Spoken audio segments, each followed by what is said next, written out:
Assalamualaikum warahmatullahi wabarakatuh. Al-Quran dan hadis menjadi sumber hukum Islam dan pedoman hidup bagi setiap muslim. Dalam Al-Quran dan hadis terdapat larangan pergaulan bebas dan perbuatan zina. Ayat-ayat Al-Quran dan hadis yang menjelaskan larangan pergaulan bebas dan perbuatan zina sebagai berikut. Pertama, di dalam surat Al-Isra, surat ke-17 ayat ke-32. Al-Isra berarti perjalanan pada waktu malam. Surat Al-Isra tergolong surat Makkiyah, terdiri dari 111 ayat. Surat Al-Isra berisi tentang berbagai hukum Islam, salah satunya larangan mendekati zina pada ayat 32. Lafal dan arti surat Al-Isra ayat 32. Bismillahirrahmanirrahim.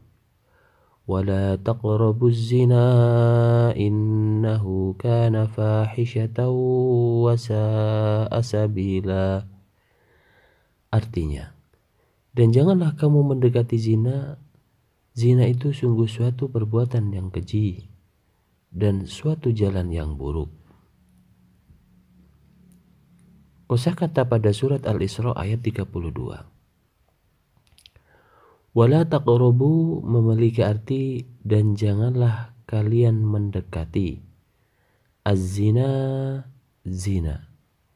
Fahishatan, suatu perbuatan keji. Wasa asabila, dan seburuk-buruk jalan. Hukum bacaan pada surat Al-Isra ayat 32. Hukum bacaan yang ada pada surat Al-Isra ayat 32 sebagai berikut. Wala taqrabu. Wala, ini disebut dengan bacaan mad tabi'i. Huruf alif setelah huruf harokat fathah. Cara membacanya, huruf lam dibaca panjang 1 alif atau 2 rakaat. Di situ juga terdapat qalqalah sughra, taqrabu, taqrabu.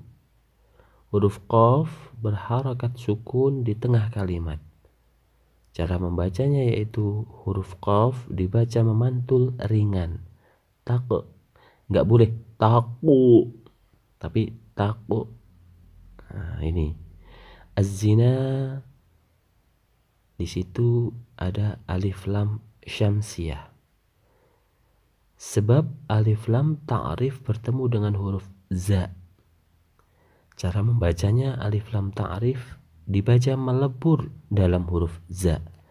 Tidak boleh dibaca al-zina, tapi harus az-zina. Innahu, hukum bacaannya adalah hunnah, sebab huruf nun bertasydid. Cara membacanya, huruf nun dibaca mendengung. Innahu, nggak boleh innahu, innahu, innahu, nggak boleh, tapi harus innahu.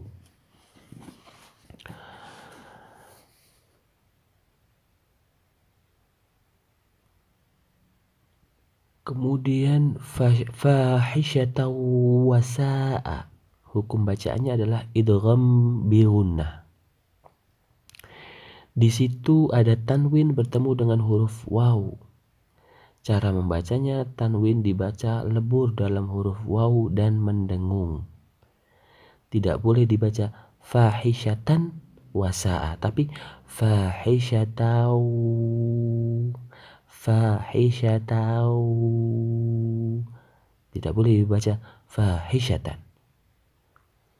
Kemudian di situ juga ada mad wajib muttasil. Mad itu panjang, wajib muttasil itu harus.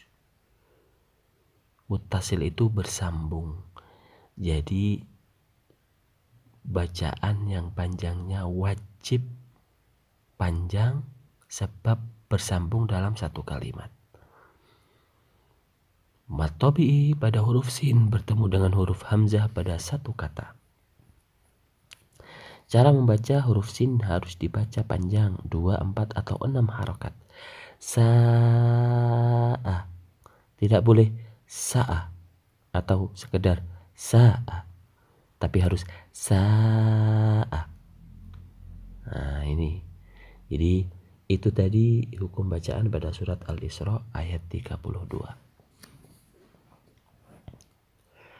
Kemudian surat An-Nur ayat 2. Kata An-Nur berarti cahaya. Surat An-Nur tergolong surat Madaniyah, terdiri atas 64 ayat. Surat An-Nur juga mengandung hukum tentang perbuatan zina, terdapat pada ayat kedua.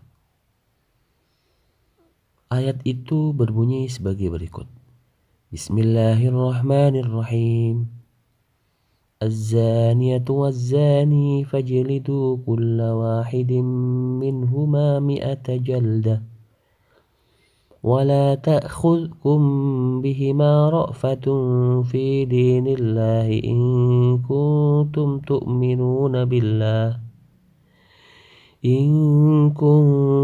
تؤمنون بالله واليوم الآخر وليشهد عذابهما طائفة من المؤمنين.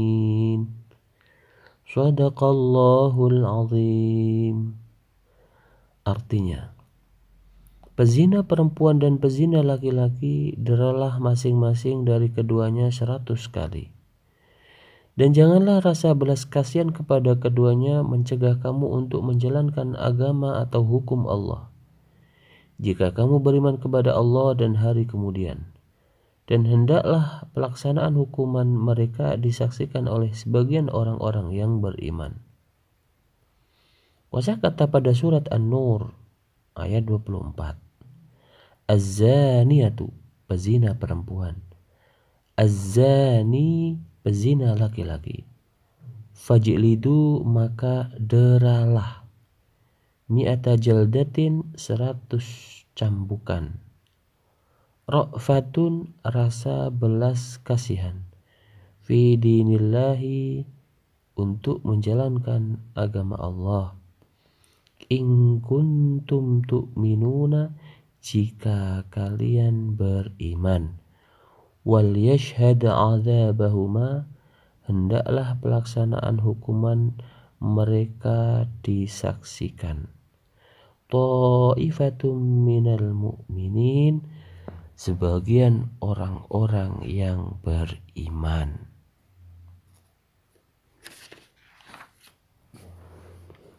Hukum bacaan pada surat An-Nur ayat 2 sebagai berikut. Min huma, disebut dengan hukum bacaan izhar halqi. Nun mati bertemu dengan huruf ha. Cara membacanya yaitu nun mati dibaca dengan jelas. Min huma, tidak boleh min huma, tapi harus min huma.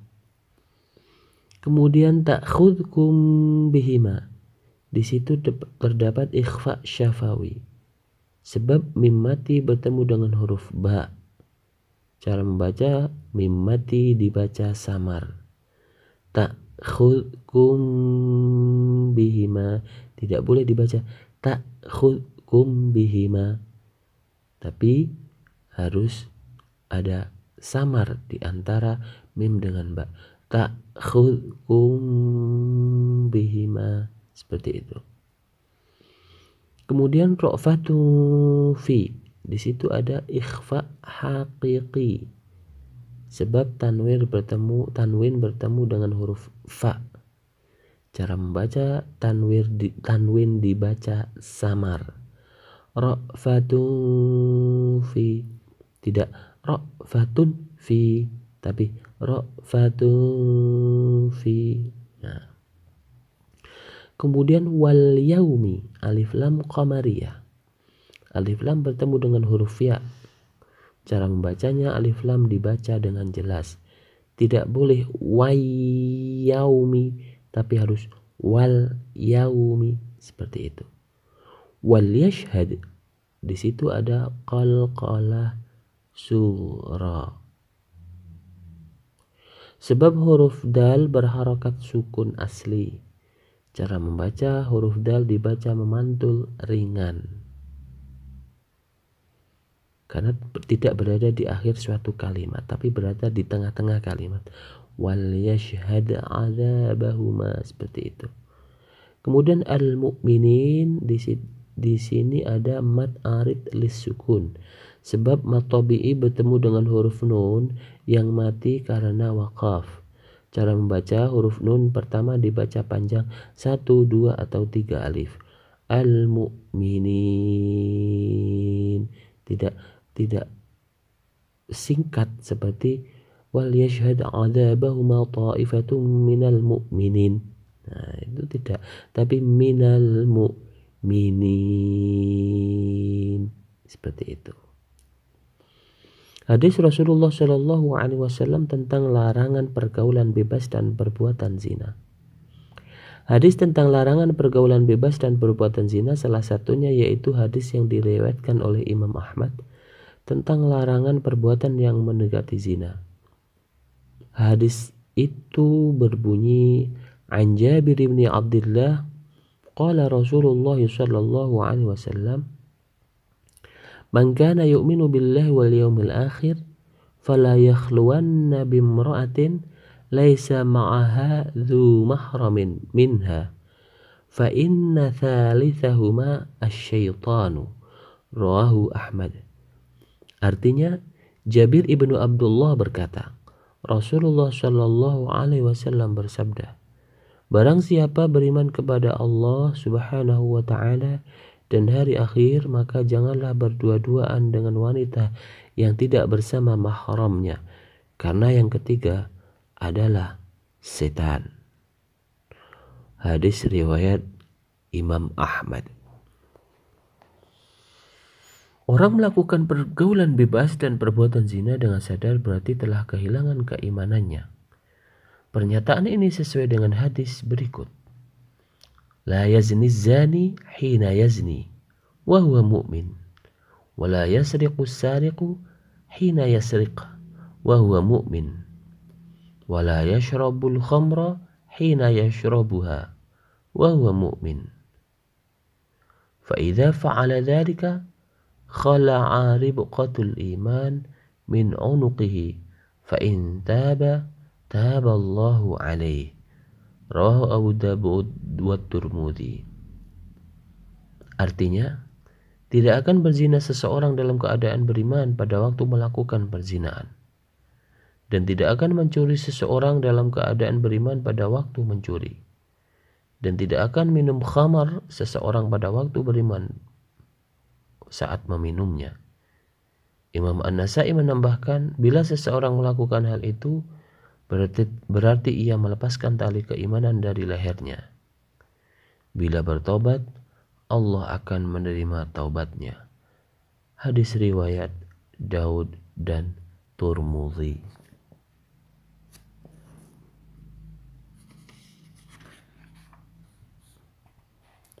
Demikian penjelasan tentang mengenai ayat-ayat Al-Quran maupun hadis yang berkenaan dengan pergaulan bebas dan perzinaan. Mudah-mudahan kita semuanya dijauhkan dari perbuatan tercela tersebut sehingga memiliki keturunan yang salih-salihah suatu saat nanti. Allahumma amin. Dampak pergaulan bebas dan perbuatan zina di dunia. 1. Menjatuhkan martabat. Manusia merupakan makhluk bermartabat. Manusia merupakan makhluk ciptaan Allah Subhanahu wa Ta'ala yang diciptakan dalam bentuk sebaik-baiknya. Sebagai khalifah di muka bumi, manusia juga mempunyai akal dan akhlak sehingga perilakunya harus lebih baik dari makhluk lain. Perbuatan zina dapat menjatuhkan martabat manusia dan menjadi aib bagi para pelakunya. Nama baik dirinya bahkan keluarganya akan ternoda karena perbuatan zina. Masyarakat memandang pezina sebagai orang nista. 2. Menyebabkan kemiskinan. Seorang pezina lebih mementingkan kebutuhan nafsu daripada kebutuhan hidup. Ia akan malas bekerja karena hanya memburu kebutuhan nafsu saja. Ia tidak segan mengeluarkan banyak uang demi memuaskan nafsu. Perbuatan zina akan mendatangkan kemiskinan harta dan juga kemiskinan hati. 3. Merusak kesehatan. Pezina berganti-ganti pasangan untuk memuaskan nafsu. Perbuatan ini akan mendatangkan penyakit-penyakit berbahaya. Berganti-ganti pasangan menyebabkan tubuh rentan terjangkit penyakit kelamin seperti raja singa, HIV, yang dapat berakibat pada kematian. Perbuatan zina merupakan salah satu dosa besar. Allah Subhanahu wa taala murka terhadap pezina. Dalam sebuah hadis Rasulullah bersabda, ada 3 orang yang Allah tidak akan berbicara kepada mereka pada hari kiamat. Tidak menyucikan mereka, tidak juga melihat wajah mereka. Bagi mereka siksa yang sangat pedih, yaitu orang tua yang berzina, raja yang berdusta, dan orang miskin yang sombong. Hadis riwayat Muslim. Siksaan pedih bagi pezina telah disampaikan oleh Rasulullah SAW. Beliau menceritakan peristiwa yang beliau alami ketika Isra Mi'raj. Beliau melihat sekelompok orang menghadap daging segar, namun mereka lebih memilih memakan daging busuk. Beliau juga melihat sekelompok manusia bertubuh besar, baunya busuk dan tidak sedap dipandang. Rasulullah kemudian bertanya tentang golongan tersebut kepada malaikat yang mendampinginya. Malaikat kemudian menjelaskan golongan tersebut merupakan pezina, dan itulah balasan bagi mereka.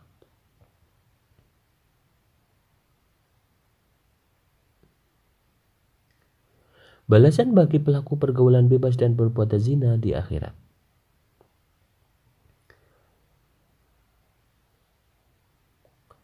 1. Mendapat murka dari Allah. Zina merupakan salah satu dosa besar. Oleh karena itu seorang melakukan perbuatan zina, maka dia telah melakukan perbuatan dosa besar dan akan mendapat kemurkaan dari Allah. Bahkan dalam sebuah hadis Nabi Muhammad SAW bersabda, ada 3 orang yang tidak akan berbicara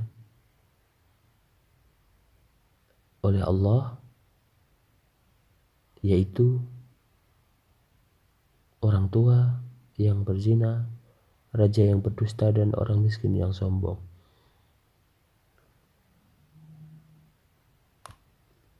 2. Terbebani dosa. Zina merupakan dosa besar. Seorang yang melakukan perbuatan zina akan mendapat banyak dosa. Ia tidak menyadari banyaknya dosa yang telah dilakukan. Saat di akhirat kelak, ia baru menyadari seberapa banyak dosa yang telah diperbuat. Ia akan mengalami penyesalan yang sangat dalam. Namun demikian, penyesalan tersebut tidak akan membawa manfaat apapun. 3. Mendapatkan siksaan yang pedih di dalam api neraka. Rasulullah telah menceritakan kisah saat beliau mengalami peristiwa Isra Mi'raj. Beliau melihat sekelompok orang menghadap daging segar, namun mereka lebih memilih makan daging busuk. Beliau juga melihat sekelompok manusia bertubuh besar yang baunya busuk dan tidak sedap dipandang. Rasulullah kemudian bertanya kepada malaikat Jibril. Malaikat kemudian menjelaskan golongan tersebut merupakan orang-orang yang melakukan perbuatan zina, dan itu merupakan balasan bagi mereka. Itulah ketiga balasan bagi pelaku pergaulan bebas dan perbuatan zina di akhirat, yang mana itu dilaluinya ketika mereka semua mati dan belum tobat kepada Allah Subhanahu wa taala. Mudah-mudahan kita semuanya dijauhkan dari perbuatan keji dan perzinahan. Allahumma amin. Wassalamualaikum warahmatullahi wabarakatuh.